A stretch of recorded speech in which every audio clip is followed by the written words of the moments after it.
नमस्कार दोस्तों, स्वागत है आपका आयु पाठशाला में एक बार फिर से।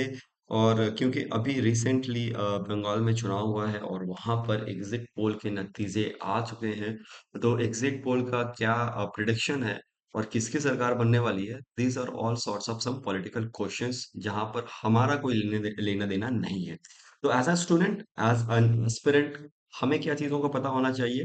सबसे पहले एग्जिट पोल होता क्या है, ओपिनियन पोल होता क्या है, इंडिया में लेकर के एग्जिट पोल और ओपिनियन पोल के रिलेशन में क्या कानून है, what are the laws, what are the rules, what are the regulations, how do the exit polls are conducted, how accurate are these results, इसके ऊपर हम बात करेंगे। अगर आपको पहले से इन चीजों की जानकारी है तो आप ये वीडियो स्किप कर सकते हैं, अदरवाइज ये वीडियो होने वाला है आपके लिए काफी ज्यादा हेल्पफुल, तो बने रहे।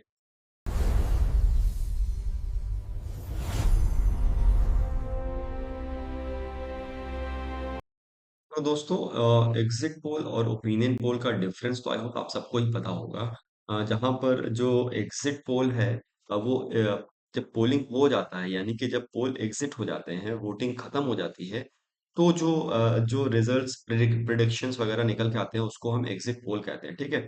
और जो ओपिनियन पोल है, बेसिकली ओपिनियन पोल जो है वो वोटिंग से पहले, यानी कि वोटिंग शुरू होने से पहले, एक तो आपका जो है वो इलेक्शन का प्रचार होता है, एडवर्टाइजमेंट होता है। तो क्यों कौन कितना ज्यादा मेहनत कर रहा है, किसकी कंपेनिंग कितनी असरदार है, और लोगों का क्या राय है, उस चीज को वोटिंग शुरू होने से पहले पहले तक जो आपके नतीजे निकल के आते हैं उसको हम ओपिनियन पोल कहते हैं, ठीक है। Opinion poll. और फिर वोटिंग शुरू होती है, और वोटिंग शुरू हो करके जब वोटिंग खत्म हो जाती है, और वोटिंग भी अब एक दिन नहीं होती बल्कि कई कई दिन वोटिंग होती है, तो डिफरेंट फेसेस में वोटिंग होती है। और जब वोटिंग कंप्लीट हो जाती है, तो जैसे ही वोटिंग कंप्लीट होती है, इस वोटिंग के दौरान जो है हम क्या करते हैं कि जो बहुत सारी एजेंसीज है वो जा करके लोगों से पूछती है और उस रिजल्ट को क्या रखती है, उस रिजल्ट को हिडन रखती है, किसी को डिस्प्ले नहीं करती, किसी को बताती नहीं है। जो भी वोट देकर के आया उससे पूछते हैं कि आपने किसको वोट दिया, क्या कौन से क्या लगता है आपको किसकी सरकार बनेगी। इस तरीके से वो बहुत सारे लोगों से पूछते हैं कि आपने वोट किसको किया है, ठीक है। हर कॉन्स्टिट्यूंसी पे जहां पर वोट होता है, ये जाकर के सर्वे करते हैं, पूछते हैं, और उस डेटा को गोपनीय यानी कि प्राइवेट रखते हैं, डिस्प्ले नहीं करते, पब्लिक डोमेन में नहीं आता है वो डेटा। और जैसे ही ये पूरा डेटा को सर्वे को कंप्लीट करते हैं, और जिस दिन लास्ट दिन होता है इलेक्शन का, यानी कि last day of the election, last phase का लास्ट डे, जब इलेक्शन कंप्लीट हो जाता है, तो ये रिजल्ट को पब्लिकली डिक्लेयर करते हैं, और उस सर्वे को हम एग्जिट पोल कहते हैं। पोल मतलब ओपिनियन, ठीक है। तो एग्जिट पोल होता है जो आफ्टर वोटिंग कंडक्ट किया जाता है, ठीक है। अब यहाँ पर जो बेसिकली ओपिनियन पोल होता है, यहाँ पर आप बेसिकली एक रुझान देखते हैं ना, कि पब्लिक किस तरफ ज्यादा इंटरेस्टेड है। हो सकता है कि वो रुझान एक दिन पहले तक चेंज हो जाए, लेकिन that is particularly very helpful for the political party to understand कि किस कॉन्स्टिट्यूएंसी से पब्लिक का व्यू और थॉट किस तरफ जा रहा है, ठीक है। तो पब्लिक ओपिनियन और वोटिंग इंटेंशन को ओपिनियन पोल दिखाता है, लेकिन एग्जिट पोल पब्लिक ने एग्जैक्टली किधर वोट डाला है ना, एक्चुअल वोटिंग बिहेवियर क्या था, उस चीज को जो है एग्जिट पोल बताता है, ठीक है। अब चलिए, इंडिया में एग्जिट पोल और ओपिनियन पोल को लेकर के क्या रूल्स एंड रेगुलेशंस है उस पे बात करेंगे। और उसके बाद देखेंगे कि किस तरीके से जो है वो एग्जिट पोल को का डेटा कलेक्ट किया जाता है और कितना सटीक होता है एग्जिट पोल। तो इंडिया में ओपिनियन पोल जो है वो पॉपुलर होता है अराउंड 1980s 1990। तो पहले ओपिनियन पोल जो है पॉपुलर होता है, उसके बाद फिर जैसे मीडिया, बहुत सारे सोशल मीडिया जो जो वाइड स्प्रेड हो जाते हैं, यानी कि मीडिया की गेन, पॉपुलैरिटी की गेन के बाद जो एग्जिट पोल भी पॉपुलर होता है around 1990, specially during the general elections. With the rise of TV channels and digital media, both become widespread but also controversial due to the accuracy concern। तो जैसे media जैसे wide spread होता है, उसी तरीके से अब आप देखते हैं कि नतीजे जो है वो एक्चुअल रिजल्ट आने से पहले एग्जिट पोल पे लोग जो है काफी हद तक रिलाई करते हैं कि हाँ, अब नतीजा बिल्कुल इसी के अराउंड ही होने वाला है। तो बहुत ही ज्यादा वाइड स्प्रेड हो चुका था। इंडिया में स्टार्ट होता है एग्जिट पोल अराउंड 1990s, ठीक है। तो फर्स्ट पॉइंट जो आप जनरलाइज स्टेटमेंट आप दे सकते हैं अपने इंट्रोडक्शन में। अब देखो, रिप्रेजेंटेशन ऑफ पीपल एक्ट 1951 के अंतर्गत सेक्शन 126 ए क्लियरली मेंशन करता है कि आप एग्जिट पोल्स के जो भी आपके पास सर्वे का डेटा है, उसको आप पब्लिक नहीं कर सकते, ब्रॉडकास्ट नहीं कर सकते। कब? जब तक इलेक्शन इन फेस है, यानी कि from the start of polling till the end of polling in all phases. और अगर आपने पब्लिक कर दिया तो that will lead to the violation of section 126 A of representation of people act, और जिसके लिए आपको फाइन या 2 साल तक की सजा हो सकती है। तो कंप्लीट बैन, ठीक है। और इसके साथ साथ जो इलेक्शन कंडक्ट कराता है यानी कि इलेक्शन कमीशन ऑफ इंडिया, उसके ऊपर भी जो है जो काफी दारोमदार रहता है कि वो उसकी सोल रिस्पॉन्सिबिलिटी, हमने इलेक्शन कमीशन ऑफ इंडिया पे ऑलरेडी पहले बात किया है कि उसकी सोल रिस्पॉन्सिबिलिटी होती है कि वो free and fair and just election करा सके, यानी कि इलेक्शन जो हो जस्ट हो, किसी के प्रभाव में ना हो। तो वो ये sole responsibility election commission of India है, तो ये भी टाइम टू टाइम जो है वो गाइडलाइंस जारी करते हैं with respect to the opinion poll and the exit poll, और उनके इनके वायोलेशन भी लीगल आपको लीगली आपको बाइंड होते हैं इलेक्शन कमीशन का जो भी गाइडलाइंस है उसको फॉलो करना। तो ये time to time guidelines follow करते हैं कि टाइमिंग पब्लिकेशंस के लिए मेथोडोलॉजी क्या आपको यूज करना है। आपको गलत जो आपने अगर मान लो कि वोटिंग बिहेवियर को चेंज करने के लिए आपने गलत एग्जिट पोल दिखाया, या आपका सैंपल सर्वे आपने पब्लिश नहीं किया, या क्या मेथड आपने यूज किया वो पब्लिश नहीं किया, तो उस चीज से लेकर के एक गलत माहौल एनवायरनमेंट पैदा हो जाता है। तो election commission of India in सब चीजों को देखते हुए कि जब तक रिजल्ट डिक्लेयर ना हो जाए, इलेक्शन का माहौल ठीक ठाक रहे, कोई वायलेंस ना हो जाए, तो इस चीज के लिए जो है वो election commission of India guidelines issue करते रहता है। तो आपको 2 पॉइंट यहाँ पर आप इजीली लिख सकते हैं। पहला पॉइंट ये है कि representation of people act section 126 ए जो डायरेक्टली बैन करता है आपके एग्जिट पोल्स को के पब्लिकेशन या ब्रॉडकास्टिंग के ऊपर।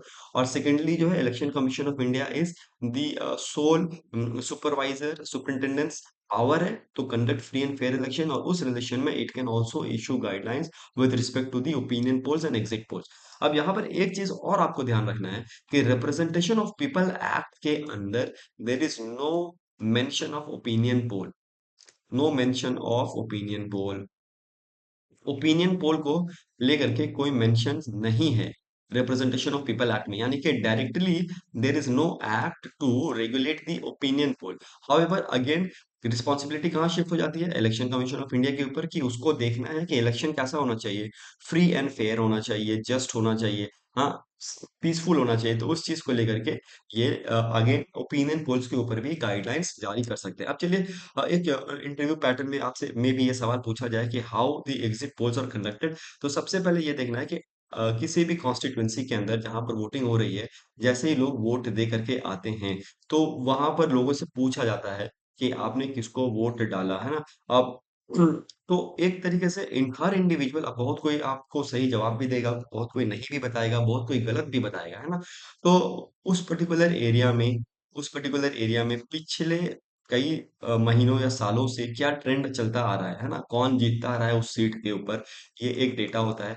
दूसरा, जो आपने पूछा है, लोगों से पूछा है, और वो जैसे मान लो कि आपने 100 लोगों से पूछा है, तो ये 100 जो हो गया आपका सैंपल हो गया, ठीक है।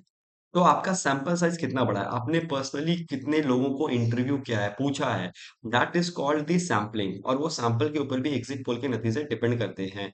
अब यहाँ पर सैंपल साइज कितना बड़ा होगा छोटा होगा वो डिपेंड करेगा कि कौन से मिक्स्ड कास्ट पॉपुलेशन है, डिफरेंट कास्ट का है, डिफरेंट रिलीजन का है, अर्बन है, रूरल है, उसके ऊपर डिपेंड करता है कि आपको सैंपल साइज कितना बड़ा करना है ताकि आपके एक नतीजे जो है वो सटीक आ सके। और उसके बाद जो है आपने सैंपल साइज से जो डेटा आपने लिया है वो आप आपको आप कभी-कभी क्या करते हैं ना कि ये ज़्यादा एक्यूरेट हो, जो रिस्पॉन्स हो ज़्यादा एक्यूरेट हो, तो आप वोटर को एक एनोनिमस रिस्पॉन्स कलेक्ट करते हैं। मतलब कि वोटर को आप एक बैलेट पेपर या इस तरीके से कुछ दे देते हैं, और उसको बोलते हैं कि आप अपना नाम-वाम कुछ मत लिखिए, आपने जिसको वोट दिया उसको टिक मार दीजिए या येस नो बोल दीजिए। ये तो बस ये सीक्रेट रखा जाएगा, और इस तरीके से कॉन्फिडेंस में लेकर के उनसे डेटा कलेक्ट किया जाता है, ठीक है? अब ये डेटा जो है पिछले ट्रेंड से, मान लो 90% डेटा जो है वो पिछले ट्रेंड से मैच करता है ना। और 10% डेटा जो है वो मैच नहीं करता है, तो ऑब्वियस सी बात है कि ये 90% मोर एक्यूरेट होगा। तो इनको पिछले ट्रेंड से भी जो है वो आप क्या करते हैं उस चीज को एनालाइज करते हैं, ताकि आप कितना एक्यूरेट रिस्पॉन्स जो है वो लोगों का आप कलेक्ट कर पाए, उस चीज को जो है वो आप वहां से फिल्टर आउट कर सके। अब मान लो कि 90% जो है वो ट्रेंड के अगेंस्ट में चला गया और 10% with support of the trend चला गया, तो ऑब्वियस सी बात है कि मेजोरिटी ऑफ द रिस्पॉन्स है that is going against the trend. तो इस बार जो है वो पलट होने वाला है, रिजल्ट उल्टा होने वाला है, ठीक है। तो रिजल्ट सबसे पहले कितना परसेंटेज ऑफ वोट किया है ईच पार्टी को वो कैलकुलेट किया जाता है इस सर्वे से, ठीक है? और फिर एडजस्टमेंट मेड किया जाता है कि इस सर्वे के अंदर अगर 100 लोगों से हमने पूछा है और उन्होंने ये रिप्लाई किया है, तो बाकी यहाँ पर जो मान लो 10,000 की पॉपुलेशन है, उनका ऊपर इस चीज़ को क्या करते हैं, वेट कर देते हैं, ठीक है? तो वेटिंग होता है, उसके बाद प्रोजेक्शंस होते हैं और स्टैटिस्टिकल जो उनके पास टूल्स होते हैं, रिग्रेशन मॉडल, स्विंग एनालिसिस, इन सब से लेकर के वो एक फाइनल जजमेंट पे आते हैं, ठीक है? तो अगर कभी-कभी ऐसा होता है कि वोटर जो है वो रॉन्ग आंसर भी दे देता है, तो उसके लिए सैंपल साइज़ बढ़ा लेते हैं, प्रीवियस ट्रेंड को एनालाइज़ करते हैं। तो इस तरीके से जो है वो आपका एग्ज़िट पोल जो है एग्ज़िट पोल जो है वो प्रिपेयर किया जाता है। लेकिन ultimately exit poll be wrong? Yes. Simple questions, can poll can be wrong? Yes, क्योंकि ये सिंपल एक प्रेडिक्शन है और ये सैंपल सर्वे पे डिपेंड करता है। अगेन अगर नेक्स्ट क्वेश्चन आपसे ये पूछा जाए कि how can you make exit poll more accurate, तो आपको सिंपल एक आंसर देना है क्या, कि सैंपल साइज को आपको बढ़ाना पड़ेगा and you have to figure out tools filter out the false responses from that sample size। तो दोस्तों आई होप आपको ओपिनियन पोल और एग्जिट पोल को लेकर के सारी चीजें क्लियर हो गई होगी। स्टे ट्यून, क्योंकि इस तरीके से हम बहुत सारे वीडियोस आपके लिए जो आपके एग्जामिनेशन पॉइंट ऑफ व्यू से ज्यादा हेल्पफुल होता है वो लेकर के आते रहते हैं। तो stay tune, subscribe to our channel and let us meet in the next video.